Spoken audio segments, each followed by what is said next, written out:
अस्सलाम वालेकुम किसान भाइयों, किसान के नाम डिजिटल के साथ मैं हूं बिन्यामीन शौकत। ये जो मेरे हाथ में आपको नज़र आ रहा है ये नार्क G1 का बीज है। नेशनल एग्रीकल्चर रिसर्च सेंटर की तरफ से तैयार किया गया ये बीज तकरीबन 4 साल से पाकिस्तानी ज़राअत में राज कर रहा है। यानी ये ऐसा एक बीज है जिससे किसानों ने फ़ी एकड़ 2 से 2.5 करोड़ रुपया कमाया। लेकिन ये किस्सा माजी है, अब बिल्कुल ऐसी सूरत हाल नहीं है। गुज़श्ता साल इस बीज की कीमत 15,000 रुपये फ़ी किलो थी, मगर आज ये 300 से 400 रुपये फ़ी किलो में आम मार्केट में बिक रहा है। यानी जब तक इन्वेस्टर था, इसमें कारोबारी हजरात थे, तब उन्होंने खूब कमाया नार्क G1 काश्त करके। लेकिन अब ये फार्मर के पास इस साल फार्मर ने लगाया है तो इसके साथ ही इसका रेट 300 रुपये तक आ चुका है। आज का प्रोग्राम सिर्फ इस हवाले से है कि नार्क G1 के गुब्बारे से हवा कैसे निकली और अब जो किसान इसे काश्त कर रहे हैं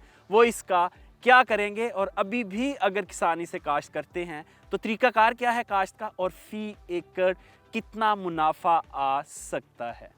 आइए आपकी मुलाकात नार्क G1 काश्त करने वाले एक बड़े किसान से करवाते हैं। उनसे पूछते हैं कि 15,000 से 300 रुपये फ़ी किलो पे आ चुका है, तब भी वो ये काश्त क्यों कर रहे हैं। जमाल नासिर साहब हमारे साथ मौजूद हैं जो गुज़श्ता कई सालों से नार्क G1 की काश्त कर रहे हैं। जी अस्सलाम वालेकुम। बस फरमाइएगा सर, बात ये है कि 15,000 रुपये किलो पिछले साल रेट था, इस दफ़ा रेट बहुत डाउन हुआ है, लेकिन इसके बावजूद इसकी प्रोडक्शन इतनी ज़्यादा है कि ये फिर भी हमें ठीक ठाक मुनाफा देता है। आम फसलों से ये ज़्यादा मुनाफा देता है। अच्छा, कितनी फ़ी एकड़ इसकी पैदावार कितनी है इस वक्त?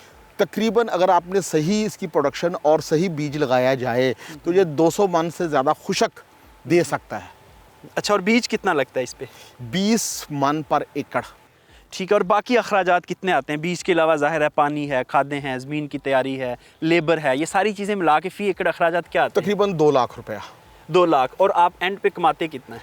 200, अगर 200 के हिसाब से भी हिसाब किया जाए तो ये तकरीबन 16 लाख रुपया बनता है। अखराजात निकाल के और ठेका निकाल के फिर भी 12 से 13 लाख रुपया। अच्छा, एक बड़ा अहम सवाल है, लोग पूछ भी रहे हैं ये कि ये जो लहसुन है ये हमारे देसी जैसा नहीं है, यानी उसकी पूरी एक पूरा जो उसका एक बल्ब है उसका ये एक तुरी उसके बराबर है, तो इसका टेस्ट वैसा होगा जैसे वो था? सर, मैंने खुद इस्तेमाल किया है। इसकी खुशबू उसकी बू से कम है, लेकिन उसकी अंदर का टेस्ट और देसी का टेस्ट 100% सेम है। कंज्यूमर इसको एक्सेप्ट कर लेगा? क्योंकि अभी तक कंज्यूमर तक ये नहीं पहुंचा। और मैं बताऊं कि इस्लामाबाद की मंडी में 170 रुपये में बिका है, जबकि देसी 300 रुपये किलो में बिक रहा था। तो कंज्यूमर एक्सेप्टेंस कैसे आएगी? कंज्यूमर एक्सेप्टेंस इसलिए आएगी क्योंकि इसको इस्तेमाल करना लेडीज़ ने इस्तेमाल करना है।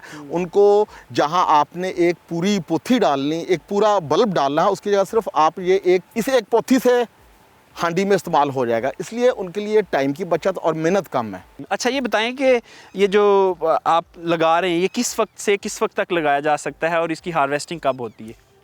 इसका ड्यूरेशन है 210 दिन। इस फसल का ड्यूरेशन है 210 दिन। ये 1 सितंबर से 15 नवंबर तक आप इसको काश्त कर सकते हैं।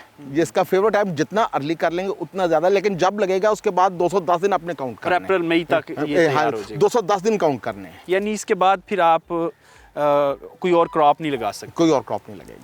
जी, आपका बहुत शुक्रिया किसान भाई। अगर आप भी नार्क G1 काश्त करना चाह रहे हैं तो बिल्कुल अपने जहन से वो 15,000, 10,000, 5,000 फ़ी किलो वाला कॉन्सेप्ट निकाल दें, क्योंकि अब ये आपका 2 से 300 रुपये फ़ी किलो से ज़्यादा नहीं बिकेगा। और अपने ज़मीन के अखराजात और इसके ऊपर जो आप फर्टिलाइज़र और दीगर ज़री अद्वियात का इस्तेमाल करें वो भी इस हिसाब से कीजिएगा कि आप कहीं लॉस ना कर बैठें, क्योंकि अब इसकी कीमत कम हो चुकी है। इसके साथ ही इजाज़त दीजिए। खुदा हाफ़िज़।